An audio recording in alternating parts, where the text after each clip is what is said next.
GDG Cloud Boston and GDG Atlanta are pleased to present Informal Session number 5. This is a meeting, the 11th meeting in a series of 12 meetings that are part of a professional cloud database engineer certification workshops. These are part of the Road to Google Developer Certification program, and we're happy to present this series to you. I'm your host, Norbert Kremer. I'm at GDG Cloud Boston. Jessica Rudd normally joins us from GDG Atlanta. She's busy this evening, so I'll be hosting. That means I won't be able to watch the chat very closely, so I'll check it. I'll try to check it periodically. I think we have enough time. I don't have that much material this evening, so I think we have enough time to get through everything. All of our GDG events are covered by a code of conduct. The spirit of that is very simple. It's be nice, respectful, collaborative, and participate to the extent that you wish. And we're all here to learn, and we create a safe environment for doing that.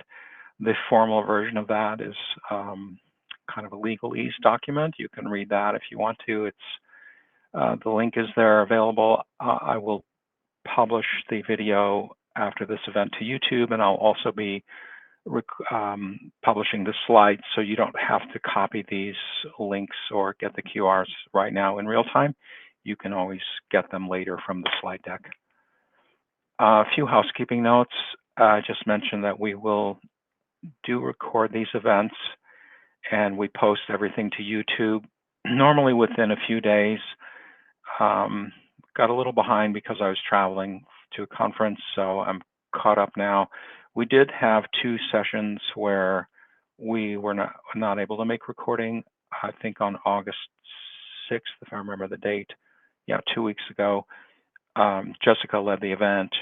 We had some technical problems. She wasn't able to make a recording. And then the prior week before that, the end of July, one of our guest speakers didn't want to be recorded, so we just did it unscripted.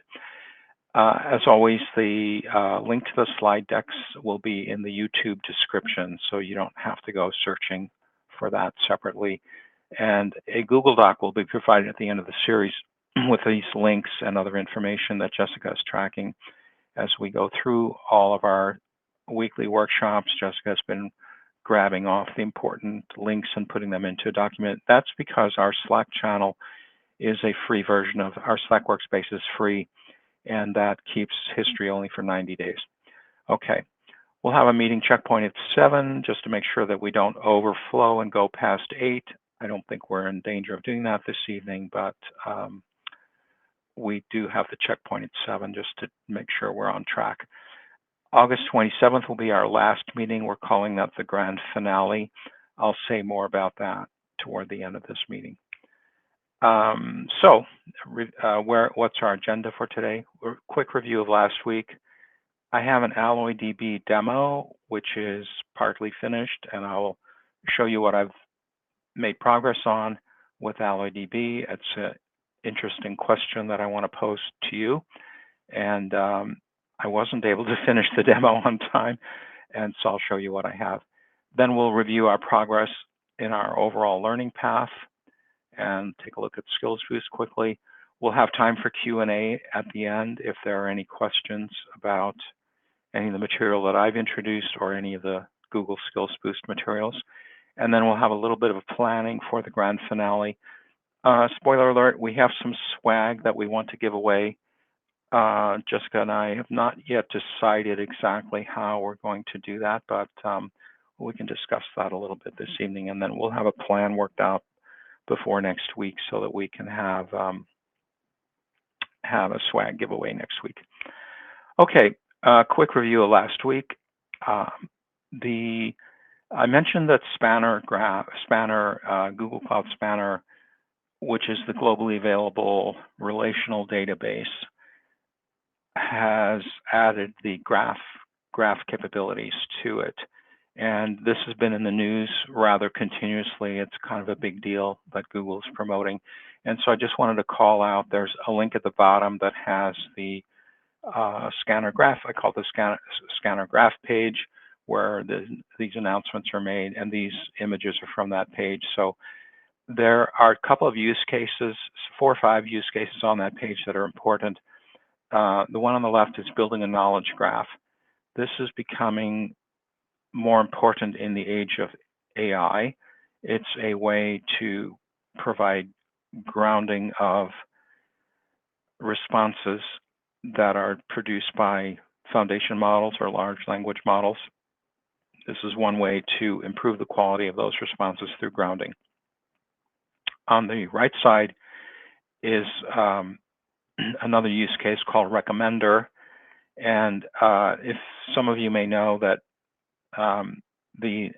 going back about 10 years or so, or more probably, the Netflix prize was announced to find a better system for recommending Netflix videos to subscribers, and a team came up with a solution that was based on a process called collaborative filtering.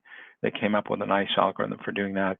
That's a very well-known algorithm. It's been discussed in some other machine learning courses by Andrew Ng and others, and it's a well-known algorithm. So this is just a way of implementing that on Spanner using the graph query language, the graph features in Spanner.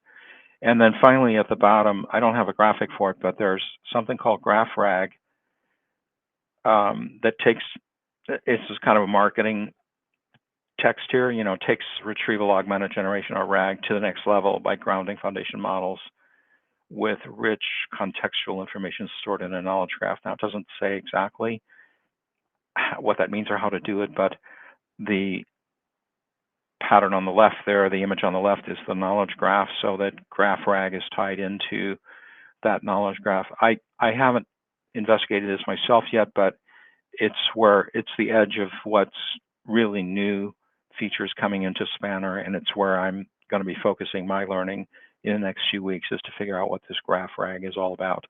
And maybe I'll whip up some kind of a demo for that use case as well. So that's kind of, I just want to keep that current. That's very much in the news, and Google has a blog, and they're publishing on this all the time. So it's a fairly hot topic. The other thing I wanted to do was remind people of the key concepts that we went over last week. This is just literally pulling the slide in from last week's presentation. We spent at least 35 minutes on this last week. I'm not going to go into it again today. I just want to make sure everybody in this session today is aware of this, in case you missed last week. These are what I call key concepts for this whole learning path, and indeed about, if you're any kind of a database expert, you've got to know the difference between, SQL is a query language.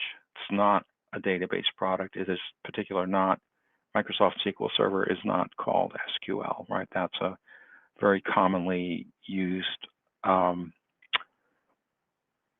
malappropriation of a word, if I may say it that way. And SQL also does not imply relational data model. Relational and SQL are different concepts. We discussed all this last week.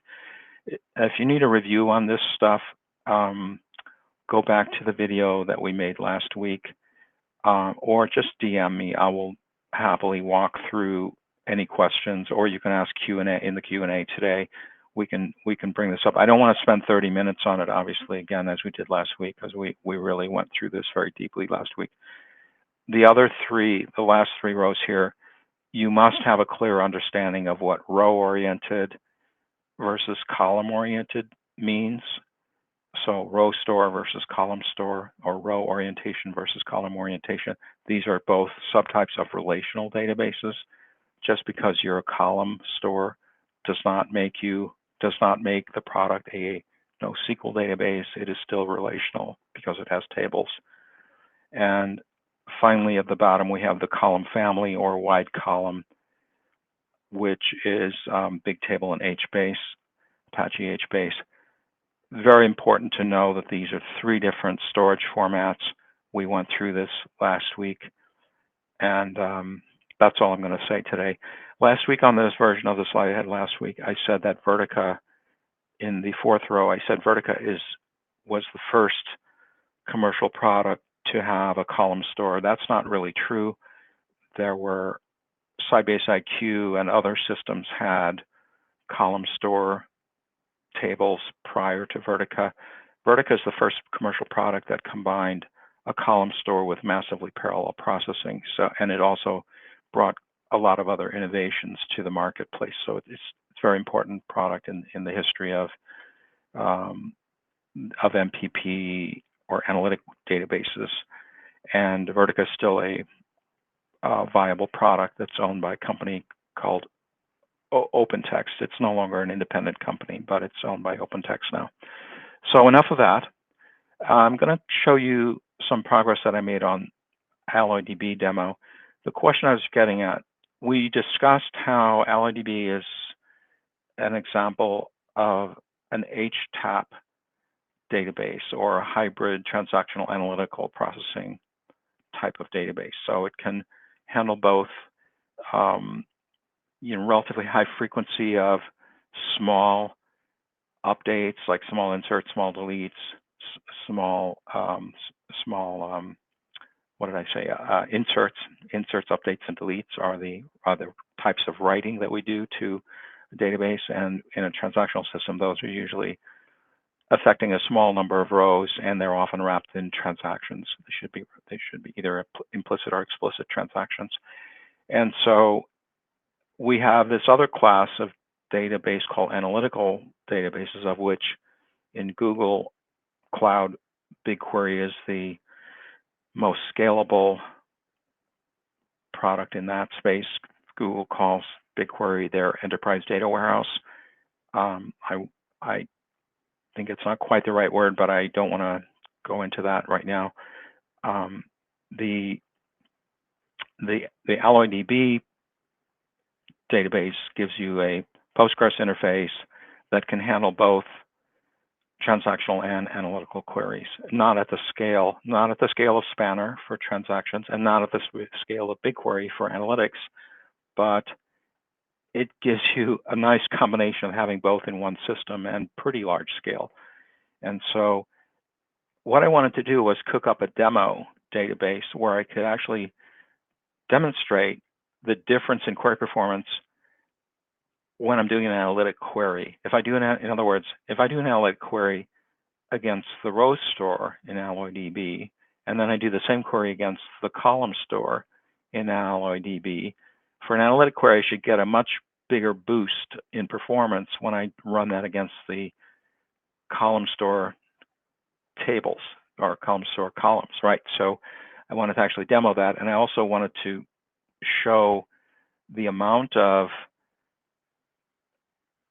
data that was being scanned as a part of those queries, so that I could give you an indication that the reason for the improved query performance is because much less data is being scanned in the column store. Now, I wasn't able to get that far, but I want to set this up and show you my workflow in building this demo, and possibly, if I have time, we'll be able to complete the demo next week. So the workflow I want to show you is to start with I'll start with an idea. So I came up with a fake investment company that has mutual funds that you can invest in through that company. And so I wanted to have a customer portfolio tracking database. It's actually really hard to come up with a name of an investment company that has not already been used by someone else. And I had quite a few ideas, and then I finally realized, well, Monte Carlo, actually, all investing is a form of gambling after all. And so I thought Monte Carlo might give me the sentiment that I'm after here. And then also I recognized that no real investment company is going to name themselves Monte Carlo. So I thought I was pretty safe in choosing that as a fictitious investment company name. So I mentioned a few weeks back, the PG Modeler tool can be used to build design relational database schemas. I like this tool a lot. It works well for Postgres. There are possibly other free or open source tools. I think there's one for MySQL. I've not used it in many years, so I don't know what the status of that is. There's also something called Oracle Modeler, Oracle SQL Modeler, I think it's called. And that's also, I think that's freely downloadable, or it has been in some time in the past freely downloadable. Not sure that it is anymore today. That works best with Oracle. It also lets you have very limited functionality with MySQL, the idea being that you could help you migrate from MySQL to Oracle. But as far as Postgres, as far as really truly open source that works with Postgres, this is the only one that I'm aware of, or certainly the best one. And the author here is shown on the right. Now, I told you last time that I actually built a Linux machine and got the source code for this and compiled it. So that was all free, but took a fair amount of time. So the other way to do it, if you're on Windows machine, if you're Windows PC, you can get the compiled binary bits, the binary executable for this program. You can get it from the author, but that's not free. So the source code literally is open source, but if you want the compiled installer, you have to essentially use a subscription model and pay for that. So I decided to go with the free version, completely free version, although it took me quite a lot of time to build a Linux machine for that purpose. So that's what I did. Worked fine. So I start with a logical data model, okay? And what I was a little surprised actually that PG Modeler supports the many-to-many relationship, because I was thinking of it as more of a physical-only modeling tool, but it turns out that it does support this many-to-many relationship here, and this is the name of the relationship. And you see the crow's feet notation here shows many on that side and many on the other side. So what is the idea here? It means that one customer can own one or several mutual funds, right? Can invest in shares by buying shares of several mutual funds, and one fund, of course, would have many customers participating in purchasing those shares. That's what we mean by many-to-many relationship. Now, that cannot be physically modeled. You cannot create DDL for this. Actually, the tool can, if you coerce it, it will make a physical model for this, but it's a nonsensical one in the sense that you can't have a many-to-many relationship with two tables, because when you try to insert the data that would represent the many-to-many, you end up violating the primary keys. So you violate the normalization rules when you try to do this with two tables. Interesting that I worked through and figured out how to do that, reminding myself of that. Very basic rule that if you want to have a many-to-many at the physical level, you have to then create a association table or junction table.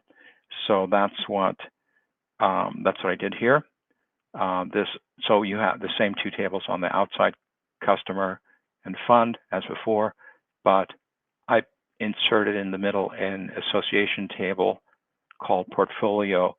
Now, the way you model these things is that sometimes an association table is literally just the two primary keys of the table on the left and right. So it could be customer ID, fund ID. That could be enough to resolve the many-to-many relationship and allow you to create it physically on the DBMS. But often the association table will also have its own independent meaning, as in the portfolio, right? This is a customer would go to the portfolio to look up what holdings they have, and for each fund, it would tell you the shares held. So that's actually an attribute of the association table, that it's not simply the keys of the outlying tables. So that's a very common pattern. We have that also if you think about students and courses. Courses meet in rooms. So again, it's many-to-many. A student takes several courses. A course has many students. And then you need a third table in the middle.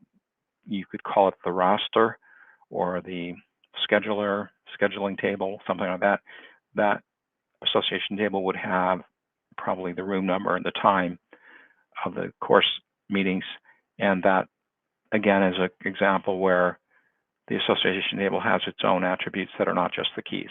Okay, so I added a fourth table over on the right here, which ties to fund, and that's simply the so-called net asset value. If you know how mutual fund accounting works, every evening the number of shares held by that fund, right? So this is something that the fund company does.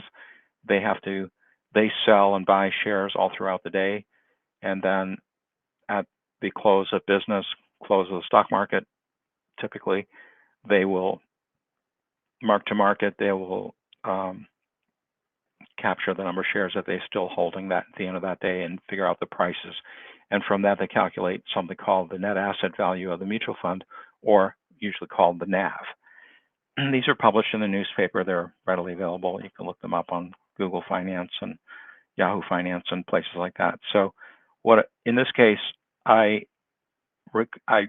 anticipated the possibility of having that NAV also date dependent, right? So it's an as of date. So it's a fund ID, the date, and then the non-key attribute is simply the NAV or the net asset value. Okay, so what do I do with this? Well, I want to explain to you the workflow that I'm using here, right? So I haven't touched Postgres yet. I haven't touched the database server at all yet. So in other words, in many database shops, you will see people, at least in a dev environment, you'll see them creating tables on the fly on the database. So, I need a new table. I'm just going to go create it and not give it a lot of thought. They haven't thought through what columns they want. They just go create a table, and then later on, maybe tomorrow, next day, they realize, oh, I need a couple more columns. I'll add those. And so you have this pattern of growth, database growth by accretion, I call it, or database design by people that don't really have a good database development workflow in mind. And so that's a very common pattern, even in some fairly mature shops. I've seen this quite a bit. So the art of data modeling has largely gone away, unfortunately. I think there's many reasons for that, and it's unfortunate. And this is why I advocate for, if you're on an Agile team, if you're on an atomic self-managing Agile team, it's a really good idea to learn some data modeling, some small amount of data modeling, like I'm showing you here. This is not super complex. This was something you could learn in, hours or tens of hours, and by reading one or two books, right? I mean, and I've given you those books before, and this isn't that hard, and yet many people just ignore this as if it's something like super complicated and not worth spending any time on at all because it's just overwhelmingly complicated. It's not that complicated. I'm walking you through the basics of it right here. In this case, I typed in these column names into the modeling tool, right, into PG Modeler. And then what's nice about that is that PG Modeler created this diagram for me, right, which is really useful when you're developing to have a diagram like this. And then it also created the DDL for me as well. Okay, so let's go to that step. I'm not showing you the DDL, but they are things like create table customer with the following columns, and the columns are just the ones that I just showed you. It's like customer over here, has these column names and these data types, and that's literally what the DDL looks like. It's just literally create table customer column 1, column 2, column 3, like that, and then that's it. Now, the other thing that you must do is so the DDL script, which I won't show you. If anybody wants it, you're welcome to it. I can hand it over to you. The DDL script is just simply an export from PG Modeler. It takes 30 seconds to do that or less. Now, the other thing that PG Modeler does, because it knows that I had, by the way, these are not relationships.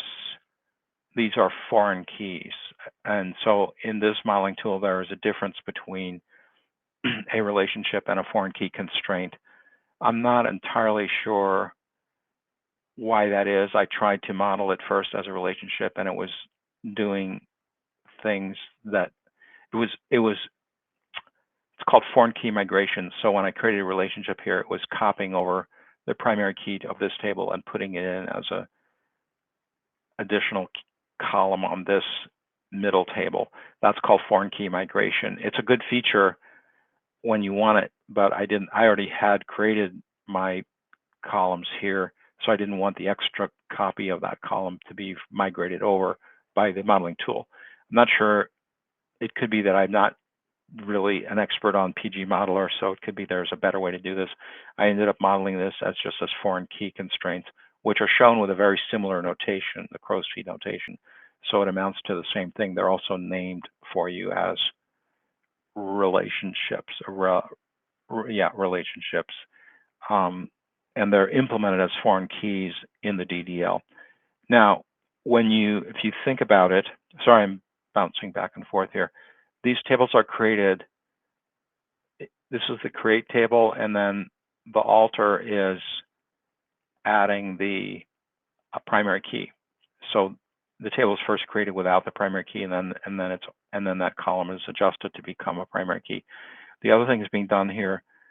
I'm happy to go through the script with anybody that wants to see it, but I just don't want to take the time to do it for the whole group here. These alter tables at the end are adding the foreign keys. So when you have a model that has foreign keys like this, you have to create the tables in a certain order if you want to add those foreign keys as you go. So you can do that, or another way to do it is simply just create all the tables without any foreign keys, and then you can add all the foreign keys at the end. The reason for that is because obviously the foreign keys are enforcing constraints, and if you try to if you create a portfolio table that references the customer and fund table, and those two tables don't exist yet, you cannot apply that foreign key to the portfolio table. But so usually what you want to do is, if you get some experience with this, what you do is you start with the outlying tables first. You could create customer table and put on its, well, it doesn't have any foreign keys, so there aren't any, but you could put on its primary key. You could do the same with fund. You could create the fund table, put on its primary key as shown here, and then lastly create the portfolio table. So the point is, the modeling tool manages this complication for you, and it avoids you having to worry about the sequence of building the tables so that you have the foreign keys. And at the end of this process, you have all the tables are built, and the primary keys are applied, the foreign keys are applied, everything's working the way you want it.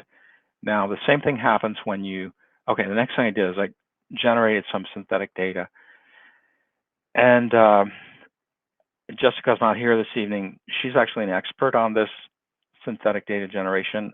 I am not an expert, and I just wanted something very crude, and that's what I got. It's something very simple. And so basically what I did is for the fund table, I just made up 100 funds and assigned them a category, and I just did that manually. I just went to the web and the Morningstar investment research site and grabbed a bunch of names that could be part of a mutual fund name, and I kind of hacked something together and assigned a category. I just did that manually for 100 funds. Okay. Likewise, I used for the net asset value, I selected an as of date for the July 31 as my as of date, and then I used so I generated a nav using SciPy. This is a Python library. SciPy stats is something that's readily available as a Python library, and that has within that a log normal distribution. So in other words, this is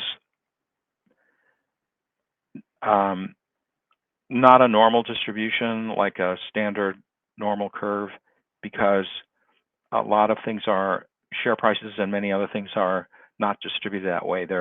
They more tend to be like a log norm is a closer approximation to what they are, and that is somewhat related to Pareto's law, which is commonly called the 80-20 rule. And so it means that when you get up to the top, the more of the distribution is represented in the unusual end of the spectrum, and so it's different from the normal. I don't know if it's very accurate, but it's seemed to be me to make more sense than just doing a normal distribution on share prices. For customer, I generated customer data using a library in Python called Faker. It is actually I call it a low quality synthetic data generator. And we can probably, think we have enough time here. I can show you a little bit of the Faker data that Python generates. It is low quality because it doesn't have, I'll just give you one example. So I looked at the distribution of the states. So it creates part of the fake customers are fake addresses. And those addresses are equally distributed across about 60 state codes. So there are 50 states with codes, and then there are things like Puerto Rico and DC and overseas military addresses and so forth that have two-letter state codes given by the post office. They're not literally states, of course, but that's how the post office assigns their state codes. So what Faker does is that it just literally applies an equal number of customers to each state. So in other words, Rhode Island has the same number of customers as California and New York, and that's obviously not representative of real world data. So the better quality synthetic data generators take a sample of real data and then generate synthetic data that looks statistically similar to the real data, but different.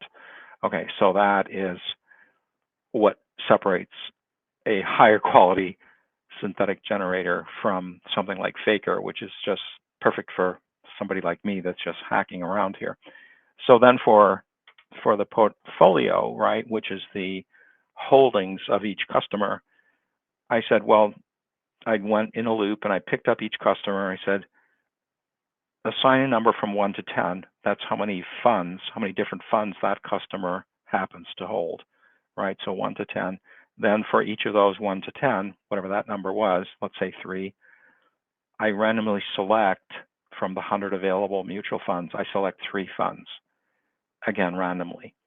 And then I generate a dollar holding per fund using, again, the log normal distribution. And once I have that dollar holding, I can then backtrack to the nav table and calculate the number of shares. That's what I actually want to hold in my data model, is the number of shares. I don't record directly the dollar amount in the portfolio table. I put only a number of shares. So if you want to generate a report, you would join everything together and go back to the nav table to get the dollars back. But this is how I generated the fake data, okay? So once I have all these fake data in CSV files, then I simply load them up into Postgres. I did this on my local Postgres machine on my PC here. And again, you have to be concerned about the foreign keys. So you have to load things in order. Again, you kind of start from the outside and work your way in, so to speak, work your way in towards the middle. So fund, this is one order that works. There may be this may not be the only one that works. There may be other orders that also work. But I know if you start with portfolio and you try to reference the fund and customer, you'll have a foreign key constraint and this will fail. definitely will fail. So this is a way to do it, possibly not the only one. But you see the way Postgres works is that these are Postgres. This is a Postgres prompt here. This arrow, this equal arrow is a Postgres prompt. So I started a PSQL command line session. This is not a bash command. This is a Postgres command, but it is also not a SQL command. Just because it's Postgres doesn't mean it's SQL. It is a /copy command, which is a Postgres command that you run inside the PSQL session. Sorry, backslash. I may have said /copy. I meant to say /copy. The backslash commands are a series of Postgres commands that are available within PSQL. This is all very standard if you use Postgres a lot, or any of the Postgres lookalike databases like AlloyDB or Netezza or Vertica or Greenplum or lots of other things are all based on this Postgres front end. So PSQL will work very similar way with a lot of these databases. Okay, so anyway, the copy command, Redshift is another one I might mention that's prominent. The copy command just takes the fun CSV data in a CSV format with a comma delimiter and loads it into this fund table. Same thing for the others. And so Postgres always gives back kind of very terse, okay, it worked, meaning copy and then the row number. And these are the correct row numbers for my files because I've checked that separately when I generated the data files. I checked the row counts and these are the correct row counts. So it's telling me that the copy succeeded and with this number of rows loaded, everything's fine. If it had any kind of problem, it would give an error message here instead of just saying copy. But this is Postgres's way of saying yes, it worked. Okay, so again, very familiar if you've used any of the PSQL interfaces to any of the databases that I mentioned. So we have now a bunch of data. It's all good. I could give you a little bit of a demo. I think maybe I won't do this, but I might come back. I'll probably do this next week. I'll show you the actual data. And what I hope to have next week is the proof that in AlloyDB that using a column store is actually more effective for analytic queries than using a row store. That's what I was trying to get at. Actually, let me see if I can. Let me try this for one moment. Just try. No, let me come back to it. Let me come back to it because we have some other things to do today that are fairly important. So I may come back to the live demo here. So where are we in our overall pathway to completing this series of workshops? So again, what we're trying to do overall is give you a lot of theoretical knowledge. That's why we talk about the architectures of how the database systems work. We discuss the way the data is laid out on the disk so that you have an understanding of the very important idea that database architecture drives performance characteristics and also cost characteristics, and that cost issue is especially important in the cloud. And with that theoretical knowledge, we also give you a lot of hands-on experience that you can use in your job role, and you can use it as part of your job interviews. You can use it as to help you pass certification exams. So the combination here is very powerful. We give you enough breadth so that you have an idea of all the database products available in Google Cloud so that you may choose the best one for your project. We give you enough depth so that you can use that product in the most effective way and cost, both performance and cost efficiency. So we are now near the end of this. So we've had about 65 hours worth of labs and some 12 hours of on-demand video lessons. And we are theoretically near the end of this. journey through Skills Boost. That's shown here. We're actually, this is an informal session today, so we're actually, on this chart, it would be called week 10. This is a 0-numbered system, so it's actually the 11th of our 12 meetings, but it's called week 10 on this chart, just because we started with our info session was session 0. So this is how we number it. So everyone should be nearing completion of all of the courses in Skills Boost. I know some of you have joined midway through the series, and so I would not expect that you would be able to completely catch up and be current on every course and every lab, but that, for those who joined in the beginning, that would probably be the goal would be to have all of the Skills Boost labs completed, or many of them. So that's where we are. I'll take now,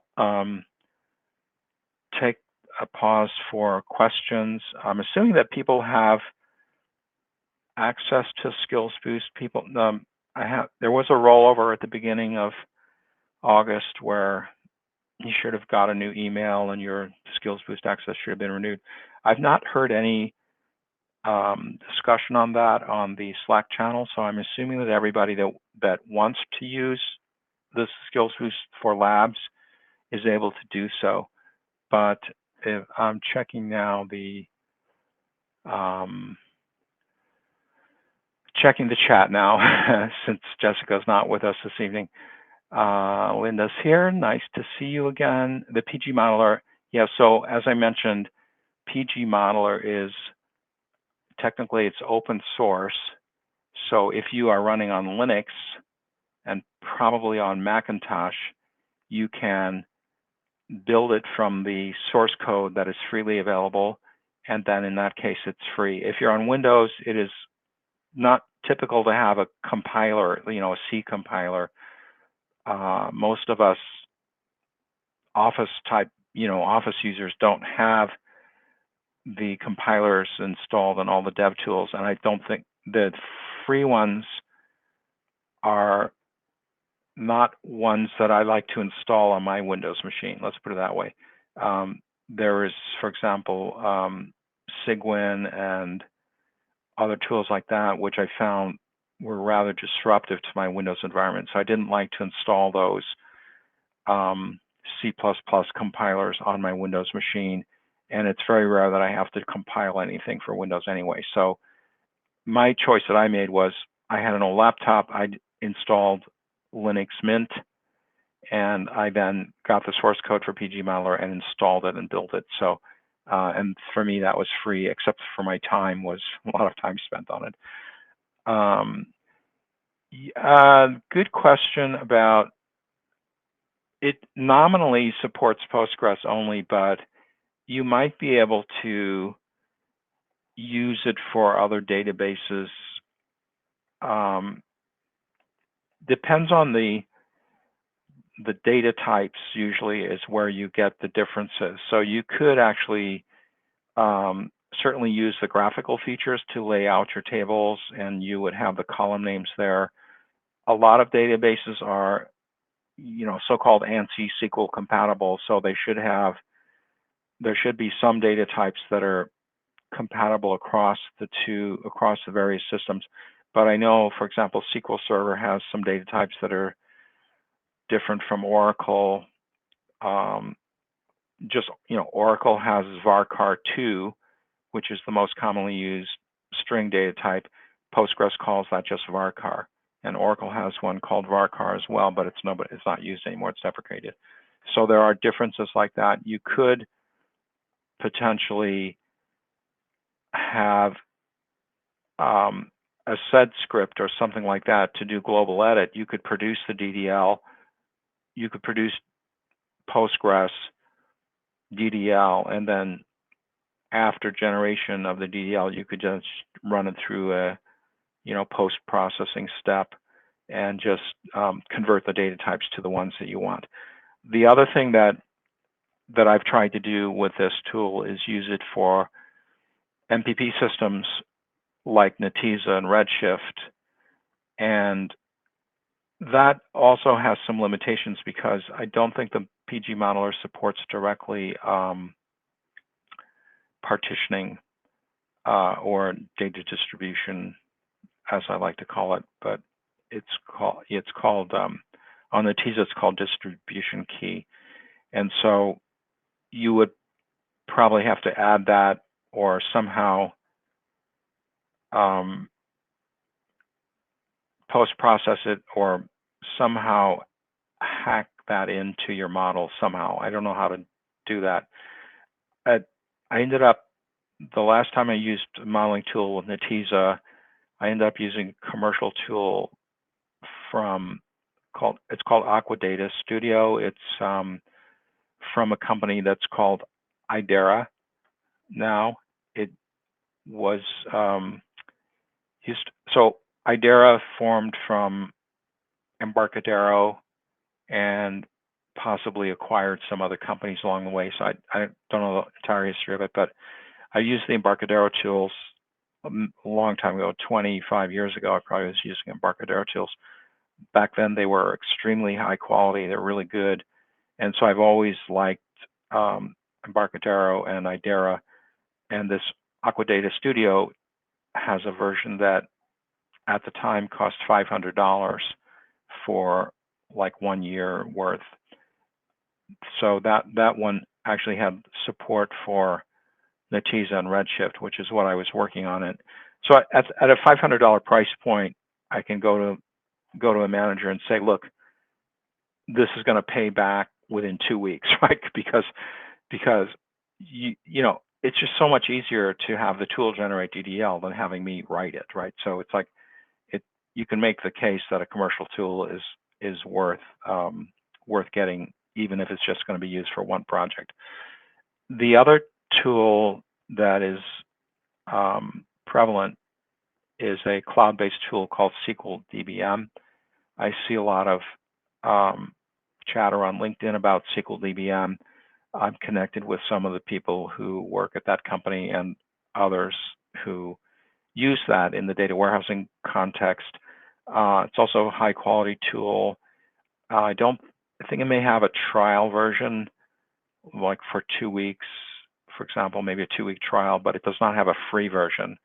As far as I know, I've not been able to find a free version, and free meaning like personal or community editions, like the Beaver has community edition. I'm not aware that SQL DBM has that variant, and that's kind of unfortunate. So I don't know about the pricing. I personally don't like 2-week trials or time limited trials because I do a lot of different things. So I may be writing SQL, maybe writing a lot of SQL for 2 weeks, and then next week I'm doing Python stuff or R and some other, machine learning and data science stuff. So I move around a lot, and by the time I get the trial, install it, I've had to jump into something else for a while, and then I come back and the trial's expired. And so I just find that very frustrating, and I just have given up on, I don't do trials. So I either look for open source or paid.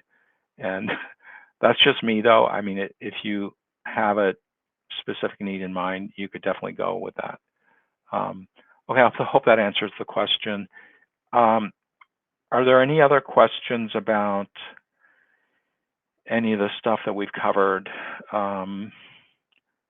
Actually, in any meeting, and, at this point, this is open now for any meeting. This is an informal session, so we can do whatever we want. We're not tied. In fact, we've run through all the material that Google supplied us through their road program, so the AlloyDB was not a topic that they covered, so that was my material anyway last week. And we're now past what Google has offered, except for they have some exam tips that we'll cover next week, and then we might do a few more sample questions next week. But if there aren't any more questions, I will move to the next section of the evening, and that would be the planning for next week. Okay, so the good news is we have some. Okay, well, the planning for next week is where you want to be is you want to be finished with any labs that you want to do, and you're not entirely sure. I think the Skills Boost access will expire at the end of August, and we do not have any meetings scheduled for September.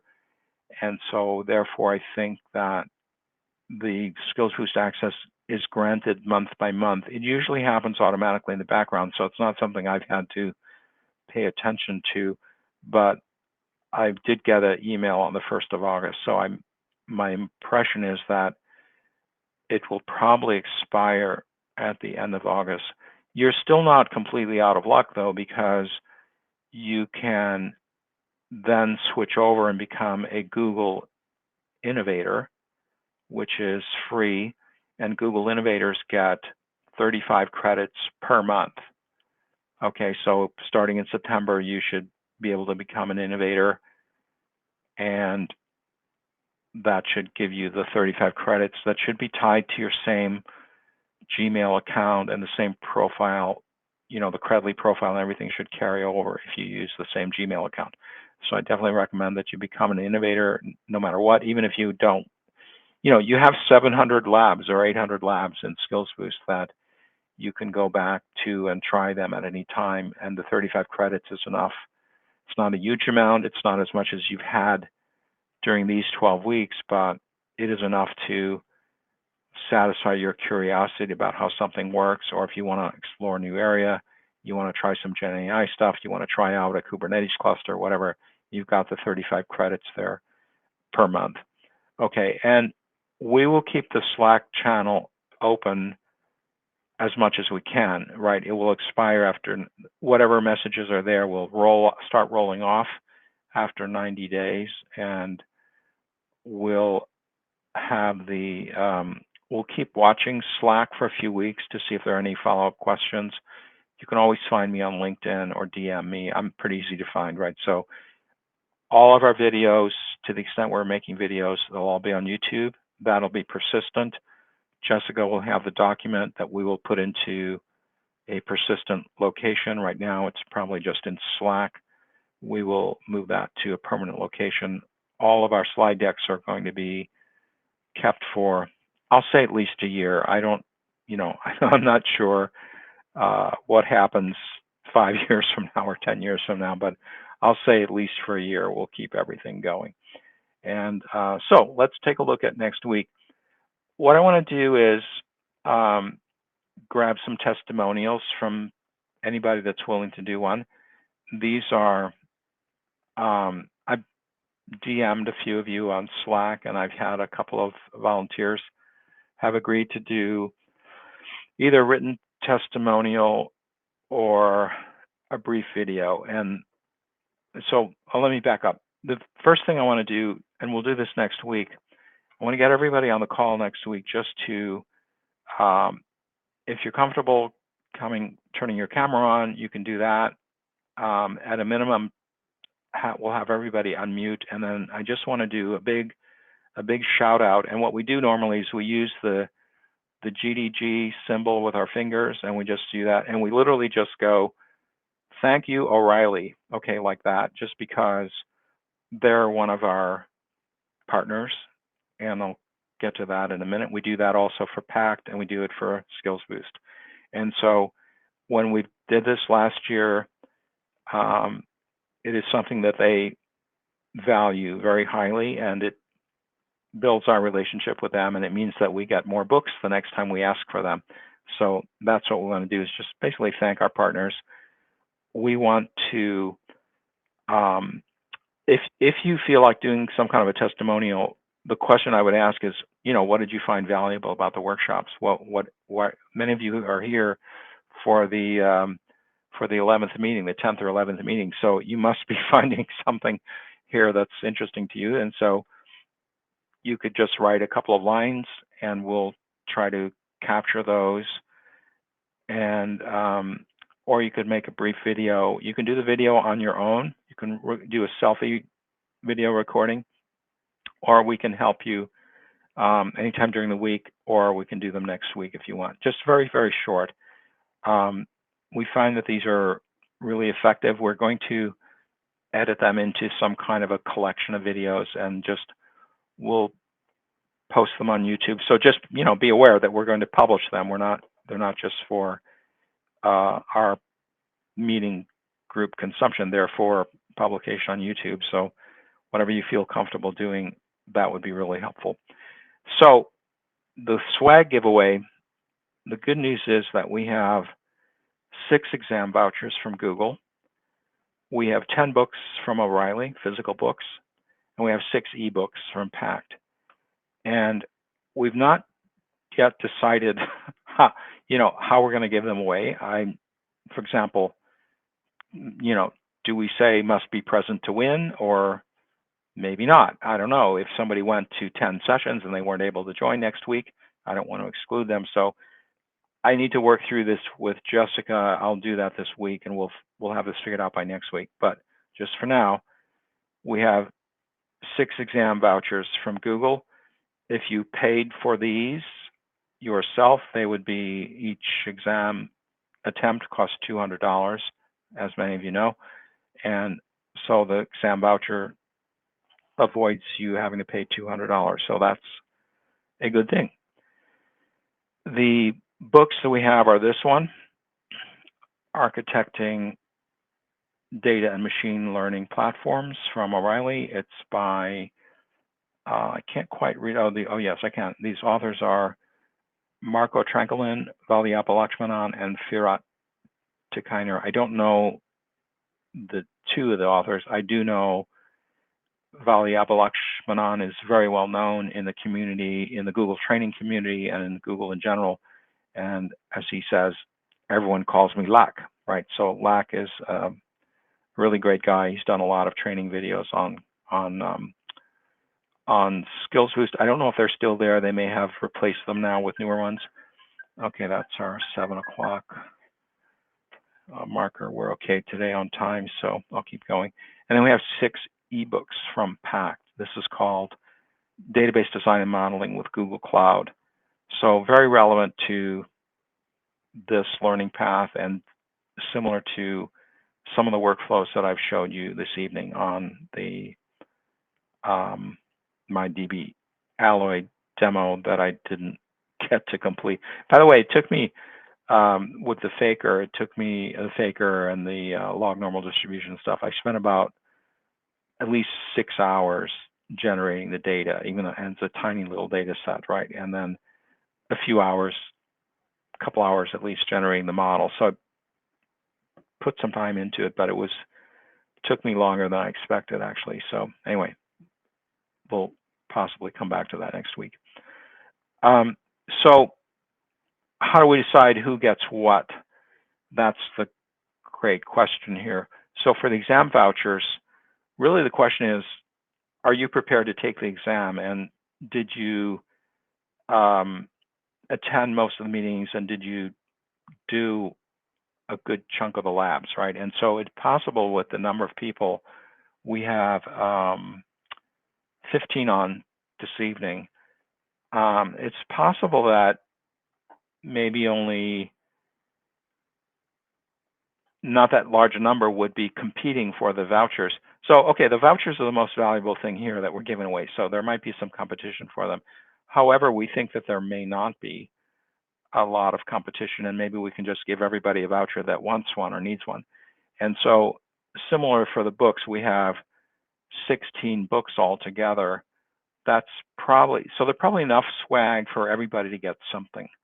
And so the real question is then, how should we decide the most fair way to give the vouchers to people? And I suggest that we do this Slido poll.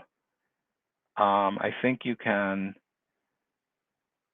so basically this is just to get an idea of what we might do. Yeah, go ahead. Hey, sorry to interrupt you, but I just wanted to jump in, I guess, on my behalf. I'm okay with not being considered for a voucher. I know I need to study some more. So I'm not ready to take the exam. So I'm okay with not being considered.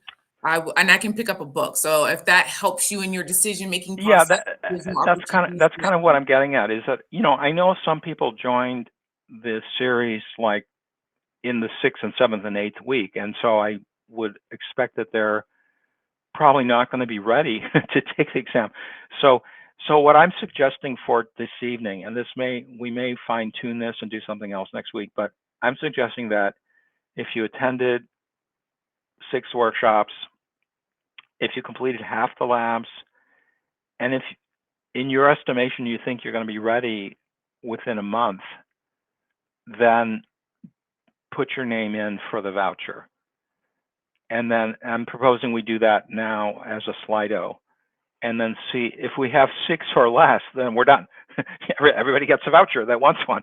And if we have like 12, then we'll have to come up with a way of, we'll either do it by lottery or some random choice or whatever. But is everyone know how to use the Slido? So you either can do it on your phone by zapping that QR on your phone, or you can go to your browser and type in slido.com and then type in that number, that code number 6161, etc. Type that number in. And so I will give maybe another minute for people to respond to the Slido, and then I'll click and get the answer. Yes, you voted. Remember to sign in and vote. Oh, well, in this case, either way would be fine. I'm just trying to get a count, so it doesn't matter even if it would be anonymous, it doesn't really matter, but probably signing in would be a better idea too.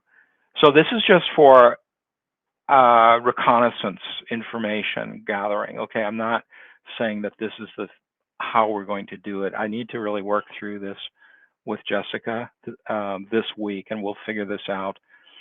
And there may be sometimes among the GDG organizers, we can get a voucher here and there that comes up spontaneously, right? Because through various programs, we get vouchers given to us, and then we can't use them, or we're not ready to take the exam. So then we'll have kind of a network and say, hey, I have a voucher that's going to expire in 2 months. I'm not going to have time to use it. So if you know anybody that wants it, let's reassign it. So we can keep in touch with us. We will try to get you a voucher if you want one. So with that said, let me click through. So 78%, but what is the actual number? Oh, it doesn't tell me the number, it just tells me the percent. That's not super useful because I don't know that everybody, oh, does it say, oh, it does say 10. Thank you for that. So 7 out of 10 means we're actually pretty close. Yeah, I see it says 10 up in the corner up there. So we're only short by 1. So that's good enough for this evening. We're not going to hand them out until next week. We're going to make a party out of it, sort of, and we'll have some fun with it. We may do a random selection next week, or we may, Jessica has something called a badge tracker program that, oh, okay, we have one volunteer who might be willing to give up the request for a voucher. So it looks like we may have the right number. I think we'll do this poll again next week, and then see if we have more than 6, then we'll take that up next week. But for now, this is good news. Now for the books, I would say for the books, let me go back to the books. For the physical books, if you can, if you're in the Boston area and you can come to one of our in-person events, we could just hand you the book. Or the same in Atlanta. If we know you're going to an in-person event in Atlanta, we can get the book.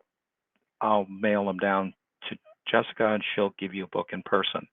That would be one way to hand out the 10 books. If not, if you're remote to those 2 locations, but you're still within the continental U.S., right? In other words, we can mail you the book. We're willing to mail the books out to people who are not local to Boston and Atlanta. But if you're outside of the U.S., I'm going to ask you to compete for the ebook and not try to go for the for the um, for the for the physical book. We've had this issue come up before where we had some swag that we had somebody from, I believe it was somebody in Africa that um, we wanted to get some swag to, and it was just incredibly complicated and expensive. It ended up costing us more to send it than the value of the swag. So that's why I'm limiting physical books. Has got to be wherever the post office will send it using the media rate, right? The book rate or library rate, whatever it's called. And then other than that, you could try for an ebook. So again, I think we have enough swag that everybody got a prize, everybody got something. And so looking forward to going through all that next week, and we'll have a little bit more fun with it next week. Then I'm being kind of analytic about it this evening, but good. So yeah, where do you live? Which book do you want?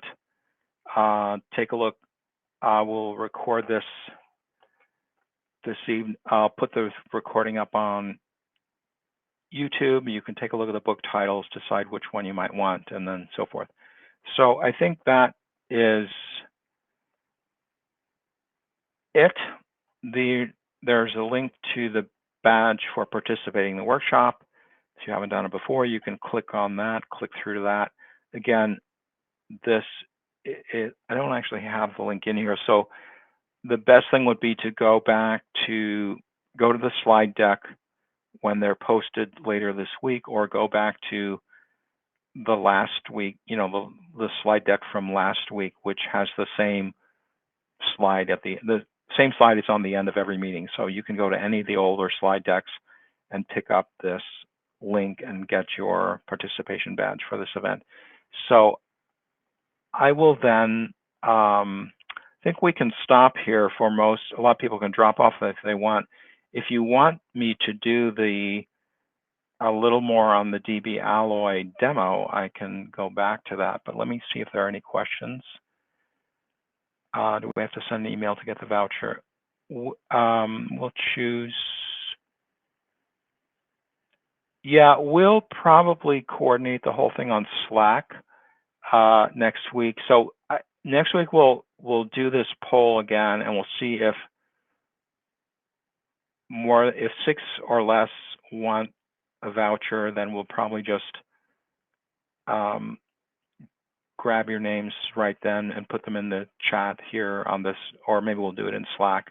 Probably do it in Slack. That's probably better because the chat goes away at the end of the meeting. So it's not very reliable, but we'll do that on Slack, and then certainly we'll email those to you. It's just really just a code that you get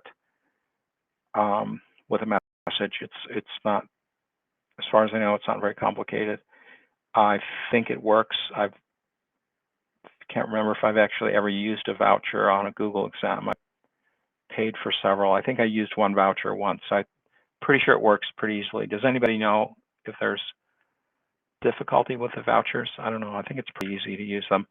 Although they've changed, Google's done some changes. So they used to use, we're using Credly now for the badges and all of the, yeah, it's not hard. Okay, getting that feedback. So yeah, it should be easy to use the vouchers. The Credly is the credential tracking system now that Google has gone to. I actually found it's a little hard to discover in Credly what certifications you have, right? Like you have, if you pass an exam, you get a certification. And there seems to be in Credly, possibly I'm not using it very efficiently, but there seemed to be like a big, everything's shown to you just in one big collection, right? So all your skills boost badges appear in the same grouping as your certifications, and it's like I just want to see my certs, right? I don't always care about all the badges. If I'm trying to find out what certs or when my certs expire, that's what I want. And I don't think that in my view, that used to be easier than it is now. So yeah, a few other people finding that also challenging. Good. So I'll stop there. I'm going to see, it looks like people are not necessarily dropping off. I'm going to go back to the, actually, I'm going to try to do that little bit of a demo. So let me back up to that. Oops.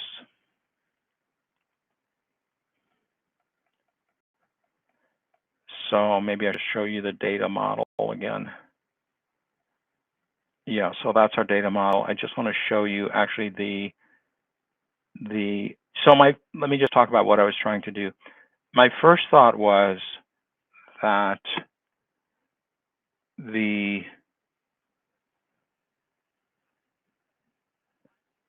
practice questions, we'll do some of those next week.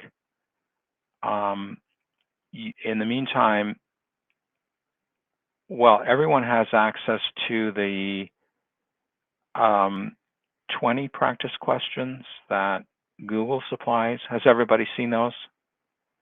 Let me know if you've not found those, so I can search for those if you need me to.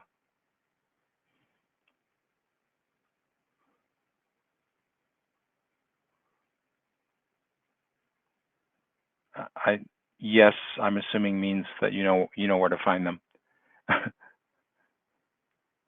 Okay, so there are 20 questions. If you get any of them wrong, there will be, at the end of it, there's an indication of what the right answer is and also an explanation of why that's the right answer.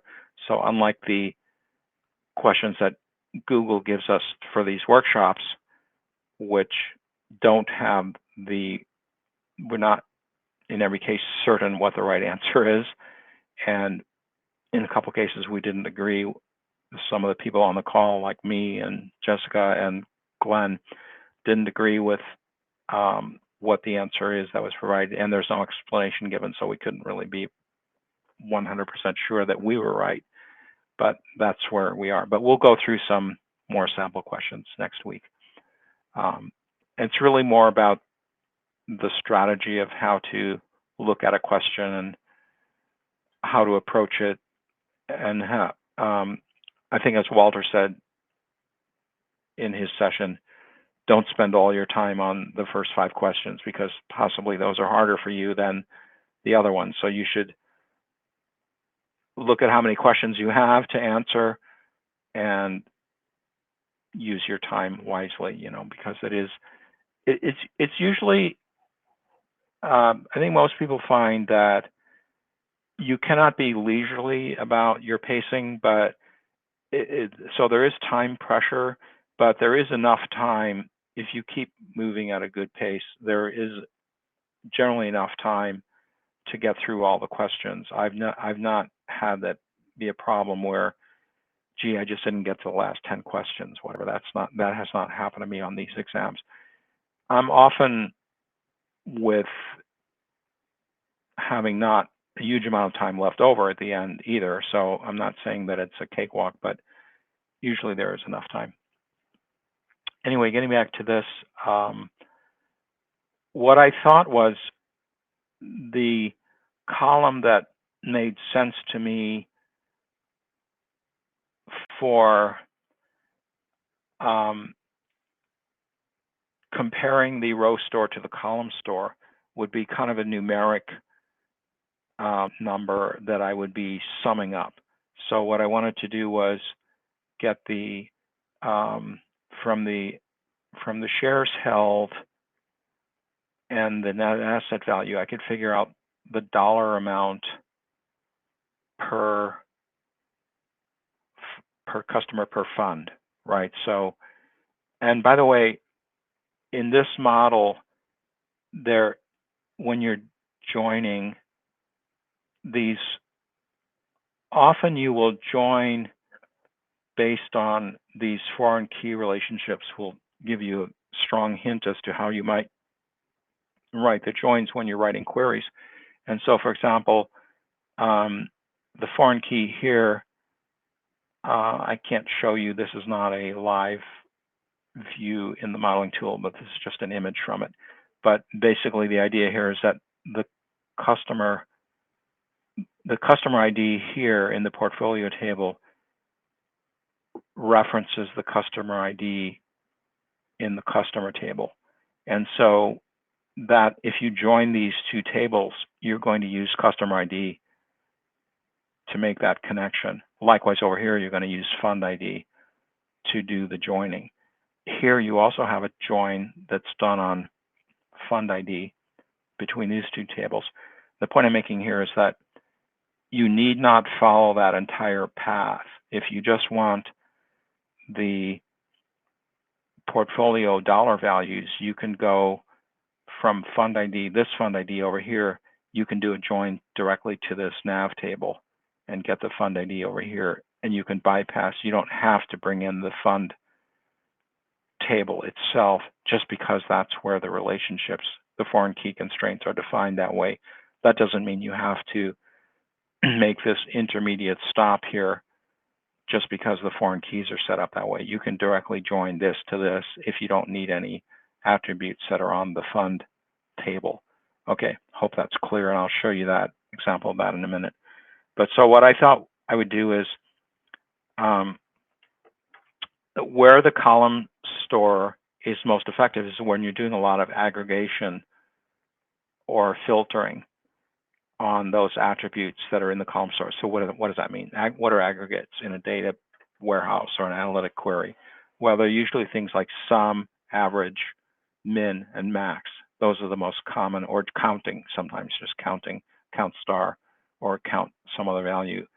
Those are all called aggregates. And when you have an aggregate, you're usually doing a group by, some kind of a grouping operation to generate that aggregate. So you want the sum of dollars held by customer. That would be an aggregate sum of, you could get dollars per customer. You can get that from shares held and NAV, right? That turns back into dollars.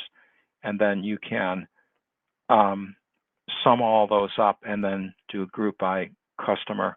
That would tell you the aggregate amount that a customer holds in their portfolio. So that's a very common analytic pattern. And that's like if a customer went in through the website, they want to know, well, like, what's my total, what's my balance in the account? How many dollars do I have all together after, the market dipped last week or whatever, or it went up this week, who knows what it's doing today. But as the market fluctuates, people want to know what their dollar amounts are, probably more so than the shares. The share numbers are not meaningful necessarily, but the dollar amounts are meaningful, obviously. So that would be a query that, you'd start with customer, go to portfolio, join over to nav. You could, if you didn't want the fund details, you don't need to go here, but you could. So I thought that doing something that you're like the shares held and the nav, maybe you could turn those into column stores versus row stores, and that might give you enough of a difference that you could see the performance difference. I wasn't convinced that that was really true. I'm going to try it. I didn't have time to actually create the column stores yet and try these queries. I just got to be building some queries that would be kind of interesting questions to ask of this very simple model. But there's another thing here that I want to point out. The way the address is stored over here, I thought might also give another opportunity to demonstrate the value of a column store versus a row store. Let me show you why I think that might be a better example. And that has to do with the way that Faker, the Python Faker module, creates these addresses. I want to show you that here. That's what I'll do for my demo here. If it works, all live demos are subject to failure. So again, this is free tool that any of you can use. Postgres, everything I'm doing here is free because I'm not in the cloud. I'm doing this all on my local machine. And so the modeling tool is free. Postgres is free. The query tool here is free. So you could duplicate all of this if you want to. And so what I have is, I want to show you another best practice here. I have two connections here. I can log in. The way I've set up these connections is Postgres. This means this connection will connect to the Postgres database. Every Postgres server has a Postgres database by default, right? It's built in. I always edit my connection string to also indicate the user that is connecting. So I'm connecting to the Postgres database as user Postgres. That is something that Postgres user has super admin privileges on this database. We should not be using that routinely, right? We should make so I use the Postgres user to create the other user and to create the other database. My other database is called Kremer. And once I had done that, I logged out of Postgres and I then logged in as Kremer because I'm the owner of that database. I can do everything there that I need to. And this is called principle of least privilege, right? So please don't work on projects where everybody has super user privileges.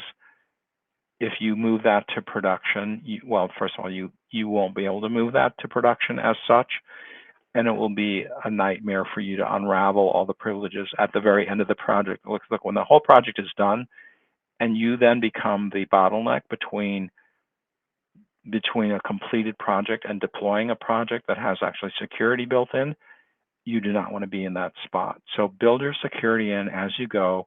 This is a way to start doing that. So my login here is as user Kremer connecting to the Kremer database, right? So that's what I'm showing you. I'm sorry for the rant, but I've just been in that position before where a whole development team did everything with super user privileges, and then it was deployment time, and it was just a nightmare for like 2 weeks to sort everything out. And the client was not happy, I can tell you that as well, because they wanted it. They couldn't understand why it would take so long to fix a seemingly simple problem. So I created, the other thing you should do in Postgres, do not just dump everything into the public schema. That also is, I have a few things here. This is another demo I did for something else. I just happen to create those in the public schema. Most Postgres related, Postgres compatible databases have a public schema by default. Don't just dump everything in there. It's a very bad practice. And again, it's very similar to security. It's just like, just grab the default, do the most obvious silly thing just because it's the default. Public can be used for things that are truly public, like reference data that's used by everybody on the system, or commonly shared data. Fine, go ahead and put it in public, but it is not where you should be creating everything by default. So create, for me, for my Monte Carlo investment company, I created a schema called mutual fund, and I created in there my tables that you saw in the model. So I have a customer, fund, those are my primary tables, customer and fund. In the middle there between those is portfolio, and then I have this little outrigger table called net asset value that attaches onto the fund. The only reason I didn't put that into the fund table itself is because the fund data is static. I think I can show you. Let me see, bear with me. I'm not super familiar with, because I use BigQuery all the time. BigQuery has a preview function. I'm trying to, here we go. This, I think, also has a preview. So let me look at the fund data, I'm going to look at the data in the fund table. Okay, and they're, oh, sorry, that looks like the portfolio table. Yes, it is. I don't know. I thought if I click there.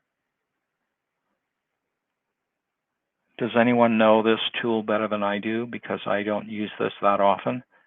I'm using it here because it's free and it seems fairly good, but this is clearly the portfolio table based on what I know about the columns, but I was expecting that if I clicked here, view data here. If you don't know what to do, right click. Okay, so I want to look at the fund table. I want to view the data for that, and I promise you it's going to be different. Okay, so yes, the fund, this shows you how the faker works and the way that I created this, I'll call it synthetic data to be charitable, right? But it's really fake data.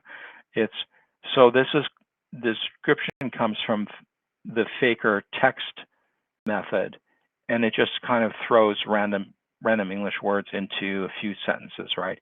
So I threw in a description there. It's just really text that takes up space, right? So that you can do some kind of a query that has performance impact on your database.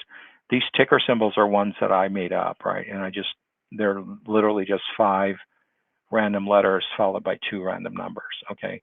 I thought those would never be confused with a real stock ticker symbol. So that's why I put the numbers on the end, because I didn't want to accidentally, choose the some real existing fund ticker.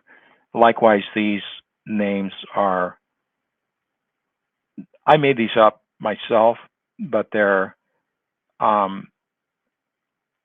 so my category, I picked my category emerging markets bond, and then I said, well, what are emerging market countries? And there's a list somewhere that's fairly well accepted, and there are these 10 or so countries. And so I just said, well, Argentina corporate bond long, that's a mutual fund, could invest in those kind of securities. And then I said, and then this fee structure over here is randomly chosen from 5 different values, and the amounts here, the fund size is pretty large. I made them pretty big. They're 379 million. So those are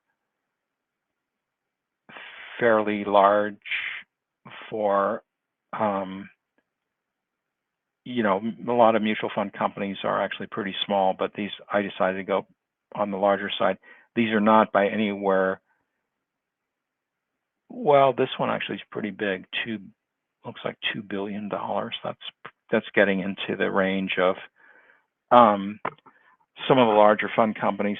Just so you know, companies like Fidelity and State Street Bank and State Street Global Advisors, BlackRock, Schwab, they have trillions of dollars under management. So these are actually not very big numbers compared to the largest brokerage companies out there, right? So they just have huge amounts of money under investment. So the other thing I wanted to show you actually was the customer data.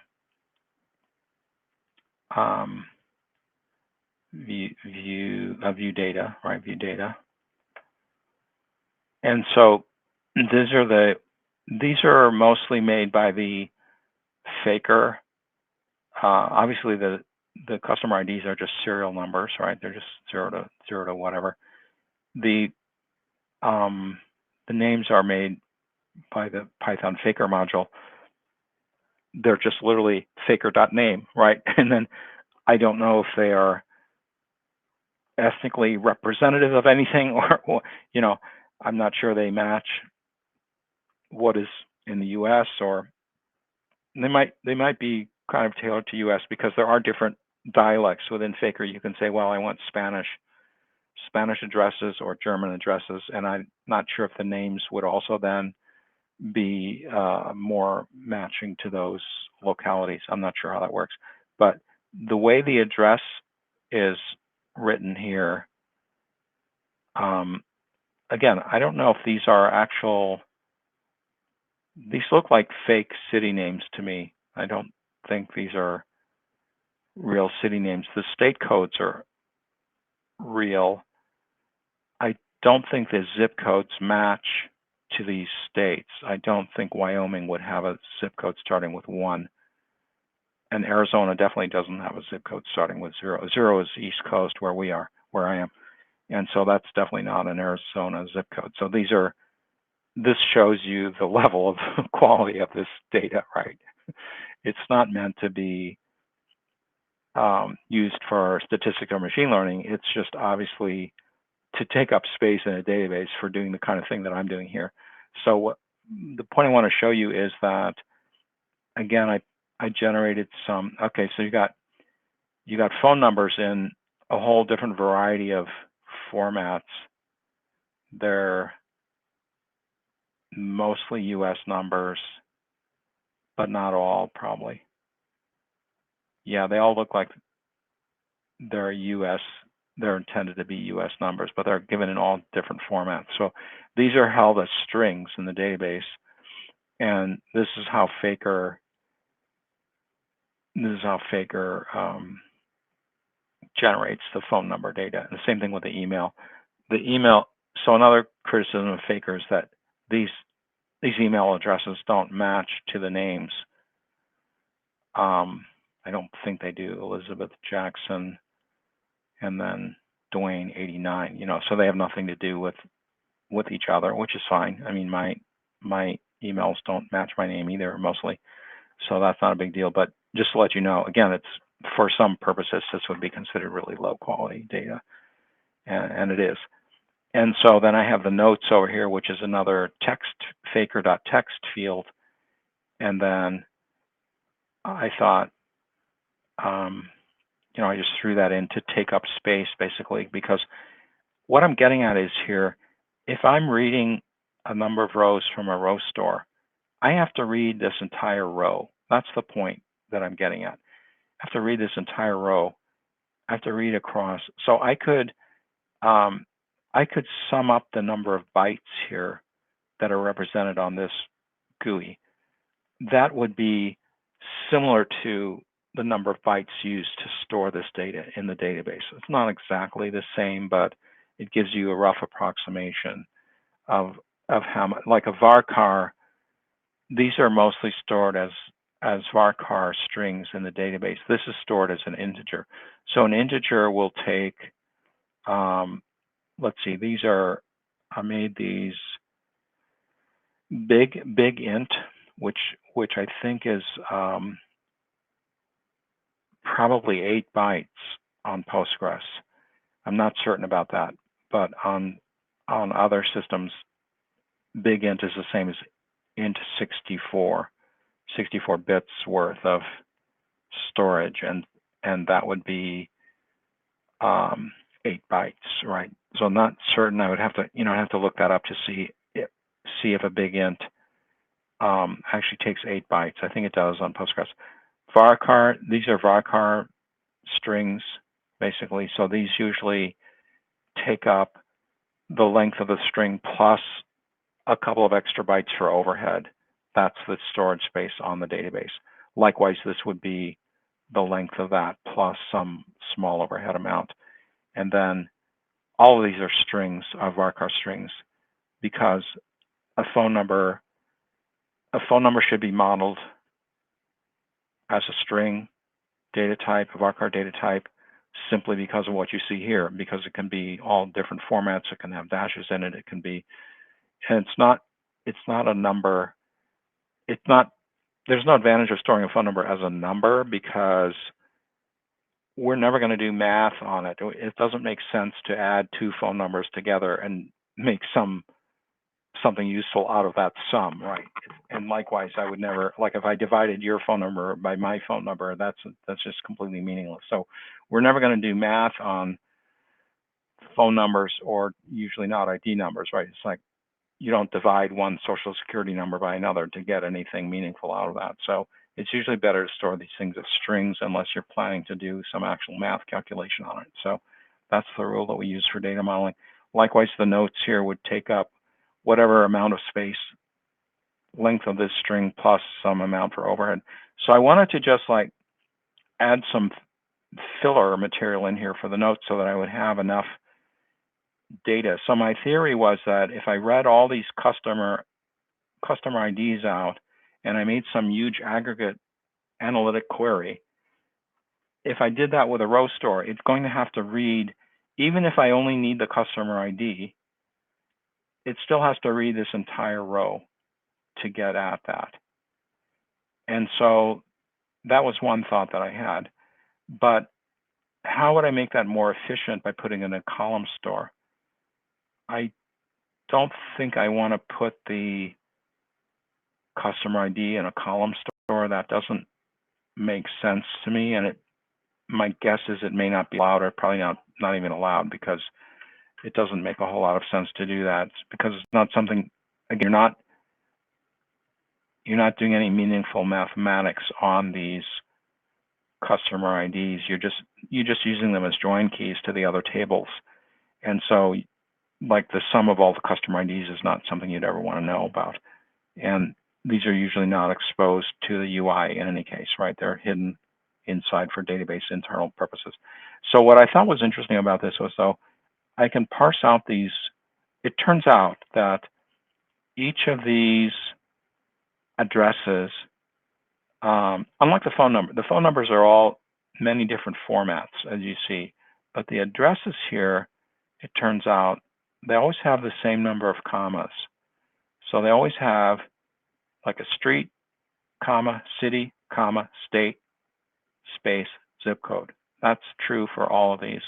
And so I'm actually able to parse out the state code here, which is not always a state, as I said earlier, but it's a state code, right, from the post office. So I could parse this out actually and put that in its own column.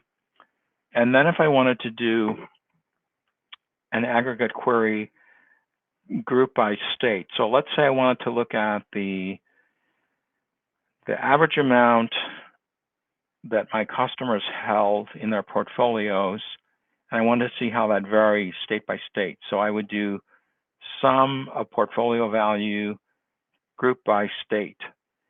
And if I had to pull in the address code into my SQL query and then parse out the state code from that, that would be probably a pretty inefficient query.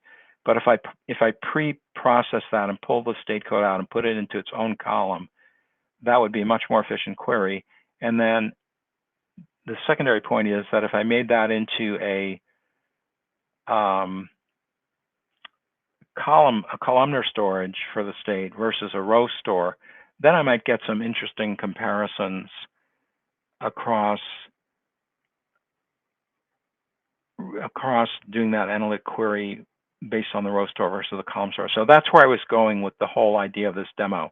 But I didn't get to finish it because I ran out of time, and it was a lot of, just getting this far took longer than I expected, right? So, but that's what, if I get time to do this next week, I will complete this. And then, so my idea is that in a row store, even if the state code were in a separate column by itself, and I wanted to group by state, that would be part of my query, I would still have to read all of the row, all the data in the row to get to just do the aggregate on the state. And if in a column store situation, if I just wanted to retrieve all I really want is the customer ID and the state code in its own column. So maybe I would end up putting the customer ID in its own column store. I don't know. I'm going to try a couple things and see what works better. But this is the level of understanding that I have about this, is that if I pull the state code out, put it in a separate column, I probably get a much different performance profile comparing the row store to the column store. Because with a column store, I wouldn't be reading all these other columns. I wouldn't be reading full name, I wouldn't need the address table because I just got the state out of the state column. I wouldn't be needing the phone number or any of this other email or notes. I wouldn't need any of that. The point is, when I retrieve out of a row store, I have to pull the whole row up. I have to read through the whole row, even if I only want the state column and the ID. So I want customer ID and state.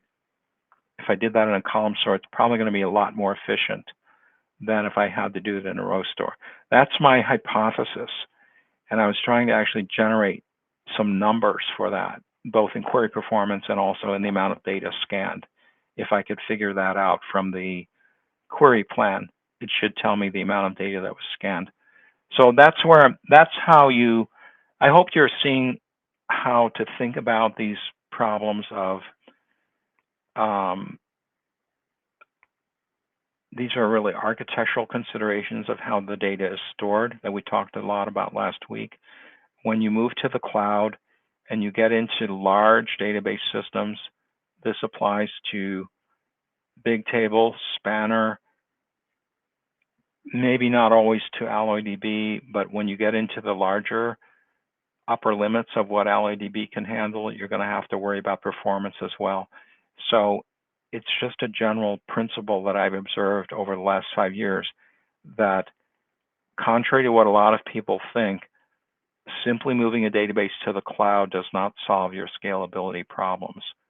This is something that I teach about at conferences. It's one of the main points we make, actually, is that just by moving to a big analytic system like BigQuery, Snowflake, Redshift, Teradata, any of these systems, the idea is that the cloud has unlimited resources, so we can just, if our performance is poor, we can just add more hardware to the database server or the data, or to the, we can scale out and add more nodes, that kind of thing.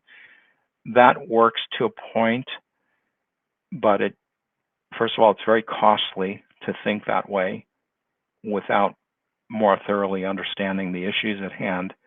And it also simply doesn't work. In some cases, you do hit scalability limits even in the cloud. Even when you have abundant resources available, you still have scalability problems in larger systems. And you certainly will run into cost problems if that's the only tool in your toolbox is add more nodes, make it a bigger system. If that's your only approach to solving performance problems, you will soon run out of money. So I hope that by showing you this data, which is very crude and very low quality data, but I hope that I brought out some ideas that will help you start thinking about scalability of larger database systems in the cloud. And so I think I'll leave it there. I hope that I can, within the few hours that I will have this week, a few hours remaining that I can work on this, I probably will be able to work up some kind of demo. Maybe I won't be able to prove the hypothesis that using a column store really makes a big difference. And I hope that it does. Google says it does. Google created this AlloyDB product for that purpose.